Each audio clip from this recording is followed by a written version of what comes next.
ডন যদি অপরাধী হয় তার বিচার করেন। ডনকে নিয়ে বেশি ফোকাস, কারণ ডন ফিল্ম আর্টিস্ট, ফিল্মের অবস্থা এমনি ভালো না, এটার ভিতরে আর এই ধরনের জিনিসগুলো আর ভালো লাগতেছে না। সালমান ভাইয়ের মৃত্যু কিন্তু আসলে আমাদের জন্য অনেক ক্ষতি হয়েছে, চলচ্চিত্রের জন্য অনেক ক্ষতি। তার মৃত্যুটা কি আত্মহত্যাজনিত না হত্যাকাণ্ড সে ব্যাপারে আমি তো নিশ্চিত না। আমি বলবো যে সালমান ভাইয়ের মৃত্যু যদি হত্যাকাণ্ড হয়েই থাকে তাহলে অবশ্যই সমস্ত আসামি বিচারক, ডন যদি অপরাধী না হয় তাকে হয়রানি করেন না। আসলে ঘটনাটা কি সেটা আগে তদন্ত করেন। ময়নাতদন্ত রিপোর্টগুলো যারা ভুল করে তারা যদি ভুল করে থাকে, তারা অন্য তাদেরকে আইনের আওতায় আনতে হবে।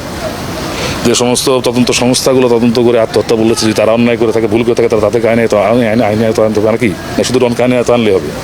এতদিন যারা ভুল যদি হয়েই থাকে হত্যাকাণ্ড, তো তারা একদিন রিপোর্টে তারা নিশ্চয়ই ভুল করছে, অন্যায় করছে, তাই না? তো তারাও তো অপরাধী।